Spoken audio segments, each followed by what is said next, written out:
Hello students.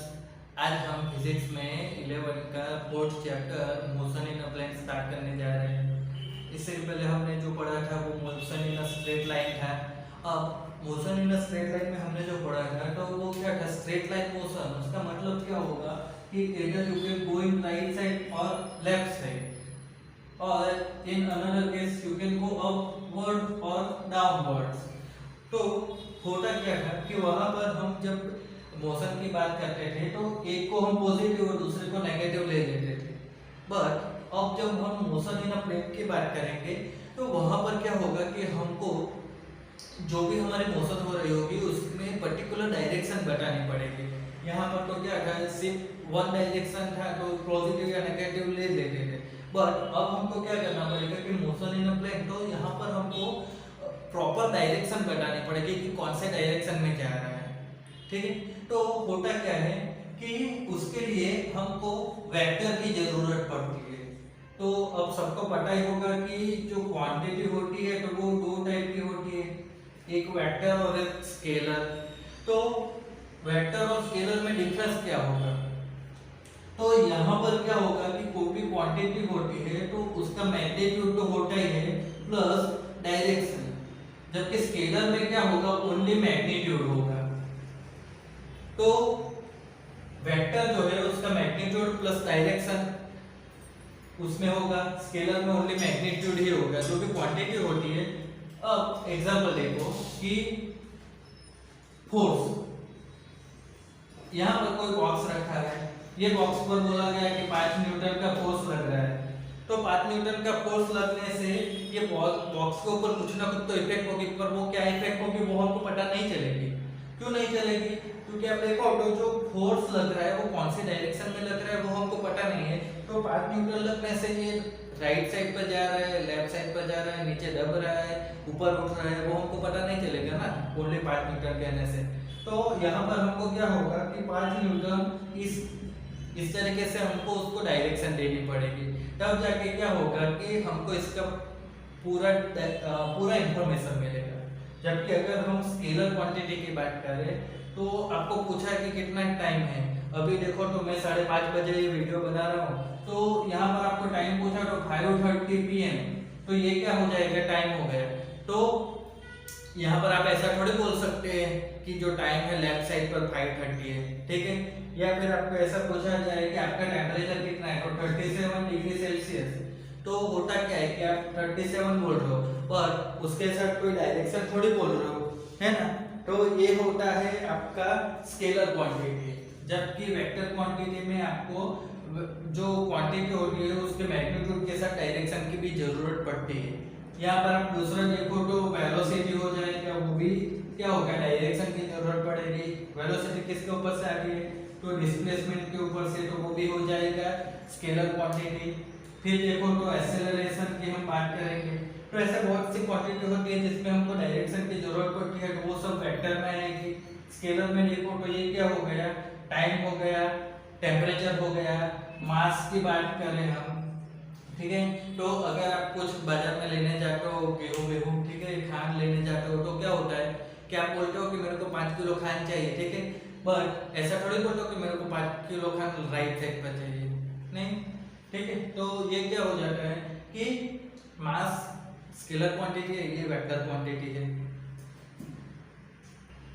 तो अब इस चैप्टर में हम बात करेंगे वो ओनली वेक्टर के ऊपर हम बात करेंगे।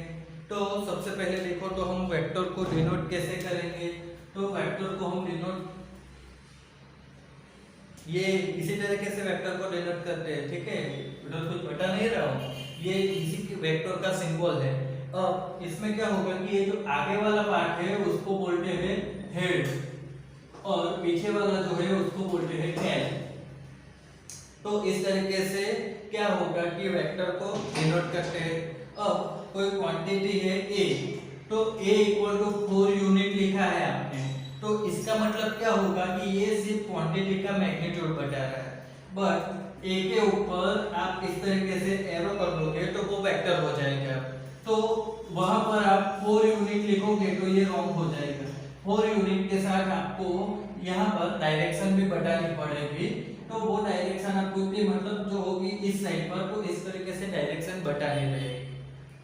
तो वेक्टर को इस तरीके से डिनोट करते हैं। अब यही वेक्टर का अगर सिर्फ हम मैग्नीट्यूड की बात करेंगे तो वो इस तरीके से बताएंगे। अब ये मैग्नीट्यूड बताता है तो इसको हम एक और तरीके से भी बता सकते हैं कि आप इसको मोड़ में लिख दो, ठीक है। तो यहाँ पर क्या हो जाएगा कि 4 यूनिट आप लिख सकते हो, जबकि ये जो वेक्टर है तो उसमें क्या होगा कि मोस्ट ऑफ टाइम एरो करने में तकलीफ होती है, बोर्ड वाले में होता है, तो ये हो जाएगा सिर्फ इस तरीके से लाइन भी कर देते हैं, तो वो ध्यान रखना। दूसरा क्या होगा कि ये जो भी आपका क्वांटिटी का सिंबल होता है, यहाँ पर हमारी क्वांटिटी ए है, तो जो भी सिंबल होता है ना उसको बोल्ड कर देते हैं। तो जो भी आप बोल्ड क्वांटिटी में लिखा देखे तो वो भी क्या हो जाएगा कि वो वेक्टर क्वांटिटी है, वेक्टर बता रहा है आपको, ठीक है। तो इस तरीके से कोई भी क्वांटिटी को डिनोट करते हैं।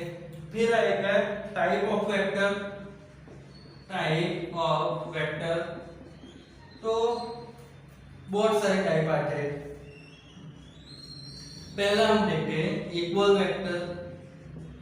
इक्वल वेक्टर का मतलब क्या होता है कि देखो जो वेक्टर होता है, ठीक है, वेक्टर, तो वेक्टर का क्या होगा, मैग्नीट्यूड होता है प्लस डायरेक्शन। तो जब भी कोई इक्वल वेक्टर की हम बात करें तो ये ए वेक्टर है, उसका मैग्नीट्यूड 4 है, दूसरा बी वेक्टर है, उसका भी डायरेक्शन सेम है और वैल्यू भी 4 है। तो इस तरीके का अगर आपको वेक्टर मिलेंगे तो वो वेक्टर क्या कहलाएंगे, इक्वल वेक्टर। दूसरी हम बात करें अनइक्वल, तो अनइक्वल का मतलब तो समझ गए कि वेक्टर के लिए क्या चाहिए, मैग्नीट्यूड और डायरेक्शन। तो मतलब मैग्नीट्यूड या डायरेक्शन दोनों में से कोई एक अलग होगा तो वो अनइक्वल हो जाएंगे।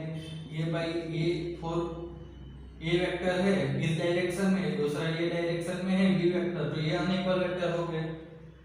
सिंपल है। वेक्टर के लिए क्या चाहिए, मैग्नीट्यूड और डायरेक्शन दोनों सेम होंगे तभी जाकर वो इक्वल होगा, वरना अनइक्वल ही होने वाला है। अब तीसरा बात करें तो वो जीरो वेक्टर होगा। जीरो वेक्टर में क्या होगा, तो मतलब कुछ नहीं है, उसका मैग्नीट्यूड भी जीरो है और डायरेक्शन जोड़ो आपकी मर्जी, ठीक है। जीरो में जीरो है ना, तो कुछ भी ले लो, क्या फर्क पड़ेगा, कुछ नहीं है। तो जीरो वेक्टर भी आ सकता है। फिर यूनिट वेक्टर,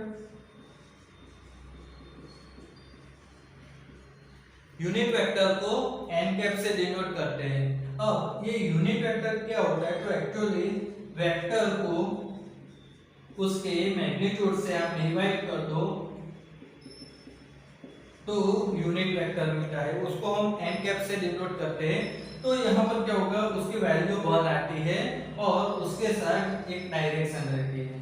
तो मतलब क्या होगा कि अगर आपके पास कोई स्केलर है, ठीक है, स्केलर को आप क्या करोगे कि यूनिट वेक्टर से मल्टीप्लाई कर दोगे, तो स्केलर का जो मैग्नीट्यूड होगा उसमें तो कोई चेंज नहीं आएगा, बट वो क्या होगा कि उसको डायरेक्शन मिल जाएगी, तब वो वेक्टर बन जाएगा। तो ये यूनिट वेक्टर है। और क्या होगा कि मोस्ट ऑफ टाइम कहीं पर भी आपको डायरेक्शन बताने की जरूरत होगी तो वहां पर यूनिट वेक्टर ही यूज होता है। फिर आप देखो तो कोलिनियर वेक्टर रहेगा। कोलिनियर इसका मतलब क्या होगा कि भाई ये एक डायरेक्शन में एक वेक्टर है, ये बी वेक्टर भी वही डायरेक्शन में है, तो ये क्या हो जाएगा, कोलिनियर। मतलब एक ही लाइन में दोनों वेक्टर जा रहे हैं। यहाँ पर हम मैग्नीट्यूड की बात नहीं करें, कोलिनियर एक ही लाइन में। फिर कोप्लेनर आएगा। तो कोप्लेनर क्या होगा, यहाँ पर देखो ए वेक्टर है, ये बी वेक्टर है, तो आप देखो कि ये दोनों वेक्टर जो है वो क्या होते हैं, ये हमारा बॉर्ड प्लेन है, तो ये दोनों वेक्टर उसी प्लेन में है ना, ठीक है। यहाँ पर ऐसा तो नहीं है कि ए वेक्टर इधर है और बी बाहर की ओर निकला हुआ है, ठीक है। क्या है कि एक ही में है, तो होता क्या है कि ये दोनों जो है वो क्या होंगे, कोप्लेनर कहलाएंगे। अब देखो तो यहाँ पर अगर हम ये दोनों मार्कर को क्या करेंगे कि एक वेक्टर ले लें, तो ये इस तरीके से अगर होंगे तो क्या होगा कि एक प्लेन में आ गए। आप इसको ऐसा करो तो भी वो एक प्लेन में आ गए, ऐसा रखो तो भी एक प्लेन में आ गए, ठीक है, ऐसा कर दो तो भी एक प्लेन में आ गए। मतलब क्या है कि जो भी दो वेक्टर होंगे वो क्या होंगे, वो ऑलवेज कोप्लेनर होंगे। बट अगर आप टीम की बात करो, अब देखो ये टीम को हमने इस तरीके से रखा है, तो टीम को इस तरीके से रखेंगे तो क्या होगा कि एक प्लेन में हो सकता है, बट एक वाला कोई इधर आ जाए तो अब देखो ये एक वेक्टर इस तरीके से आ गया, तो अब क्या होगा, ये तीनों के तीनों एक प्लेन में कहलाएंगे, नहीं हो सकते ना, ठीक है। तो ये है कोप्लेनर कि मिनिमम दो वेक्टर जो होंगे वो एक ही प्लेन में हो सकते हैं, वो कोप्लेनर ही होंगे।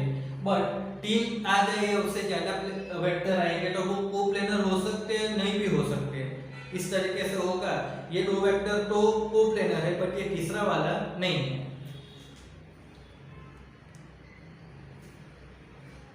उसके बाद एक आएगा कॉन्करेंट।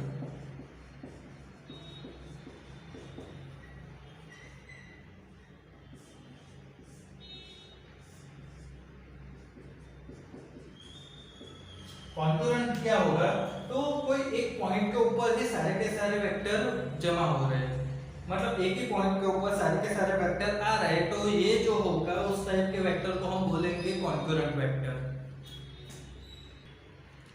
अब देखो कॉन्करेंट वेक्टर के बाद आएगा पोजीशन वेक्टर।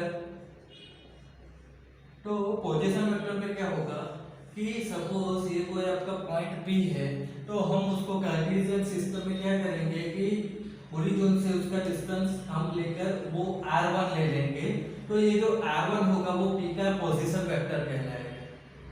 फिर दूसरा आएगा डिस्प्लेसमेंट वेक्टर।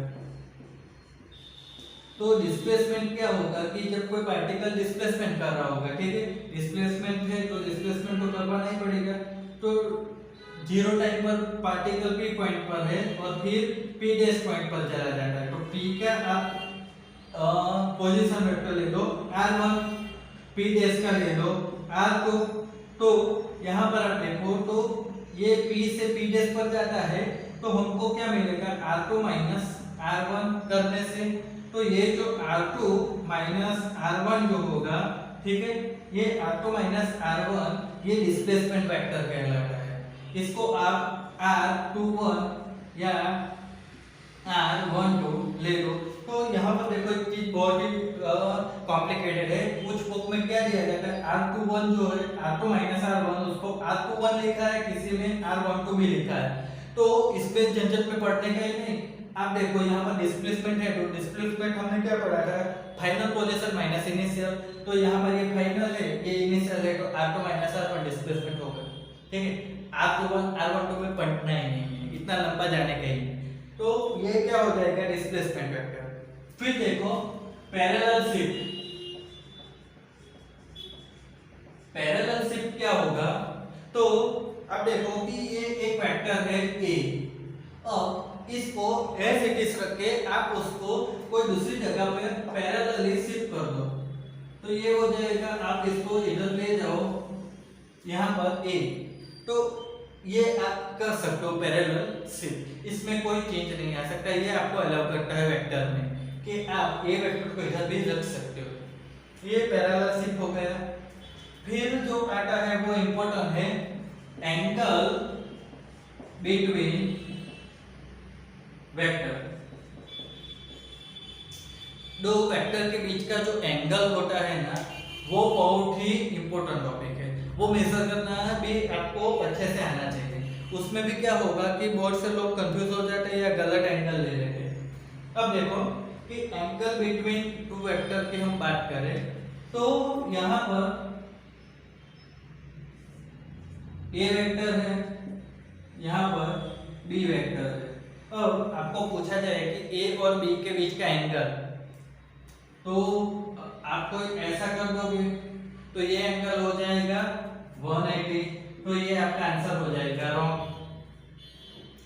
भाई जब आपको यहाँ पर एंगल पूछा जाए तो बहुत ही इंपॉर्टेंट चीज याद रखना बच्चों कि हेड टू हेड या टेल टू टेल दो वेक्टर इस तरीके से जुड़े हुए होने चाहिए, हेड टू हेड या टेल टू टेल।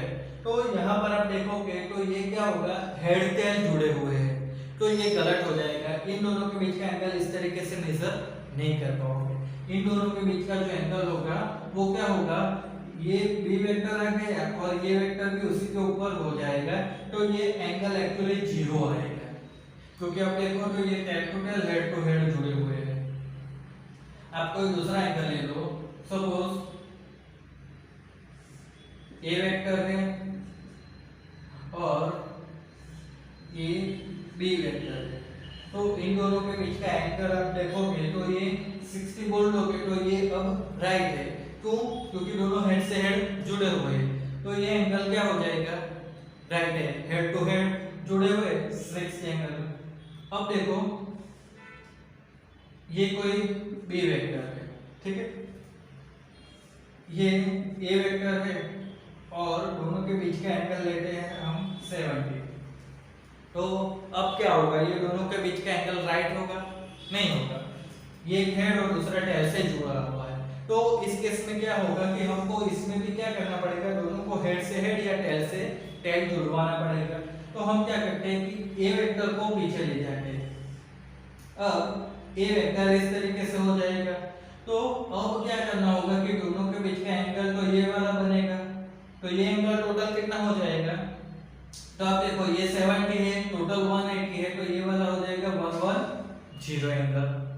अब किसी को ये भी डाउट होगा कि ए को ही क्यों लाए, बी को भी ले जा सकते हैं, तो कर सकते हैं। ए हमारा इधर है और बी इस तरफ है, तो बी को हम इस तरफ भी ले जा सकते हैं। तो यहाँ पर देखो तो ये एंगल 70 है, ये टोटल कितना हो जाएगा 180, तो ये वाला एंगल अब जो बनेगा, तो ए की टेल और बी की टेल एक दूसरे से जुड़े हुए हैं, तो अब जो एंगल बनेगा वो क्या हो जाएगा, 110 ही होगा। तो एक चीज याद रखना है कि जब भी कोई दो वेक्टर के बीच का एंगल पूछा जाए, वो angle 0 less than equal to theta less और इक्वल टू 180। बहुत इंपॉर्टेंट चीज है, आपको वेक्टर में कभी भी गलत नहीं हो सकते, ठीक है। अब देखो होगा क्या कि भाई आपको पता है कि जो एंगल होता है वो 180 से बड़ा नहीं आता है, तो आपको यहाँ पर एक एंगल ए इस तरीके से और दूसरा इस तरीके से दे दिया, तो आपको पता चलेगा कि ये वाला एंगल जो है वो तो मान लो कि 270 है, तो आपको पता चल जाएगा कि भाई दो वेक्टर के बीच का जो एंगल है वो तो 180 से छोटा ही रहता है। तो आप क्या करोगे कि भाई ये एंगल गलत है, तो आपको पता चल जाएगा कि भाई ये वाला एंगल हमको लेना है, ठीक है। तो अब यहाँ पर भी एक दूसरी चीज ये याद रखनी है कि ये गलत हो जाएगा, बी को हमें इस तरफ ले जाना पड़ेगा, हेड टू हेड जुड़वाना पड़ेगा, तो भी जो एंगल था वो तो सेम ही रहने वाला था, ठीक है। टोटल 360 था, तो ये माइनस किया तो उसकी जगह ये माइनस कर दोगे, वो सेम ही रहेगा। बट आपको एक चीज याद रखेगी कि जो एंगल होता है वो 180 से बड़ा नहीं आता है दो वेक्टर के बीच का, तो आपको पता चल जाएगा कि आपने जो एंगल मेजर किया वो राइट है कि रॉन्ग है। तो बच्चों ये हमारा एंगल बिटवीन टू वेक्टर्स था, तो याद रखना है हेड टू हेड और टेल टू टेल ही जोड़ना रहेगा। अब एक्चुअली ये हमारा वेक्टर का इंट्रोडक्शन पार्ट था। अब नेक्स्ट पार्ट में हम जो वेक्टर का एडिशन करना होता है, सब्सट्रैक्शन, तो उसके लिए ट्रायंगल मेथड, पैरेललोग्राम मेथड, तो नेक्स्ट लेक्चर में हम उसके बारे में देखेंगे। तब तक के लिए स्टडी करते रहना।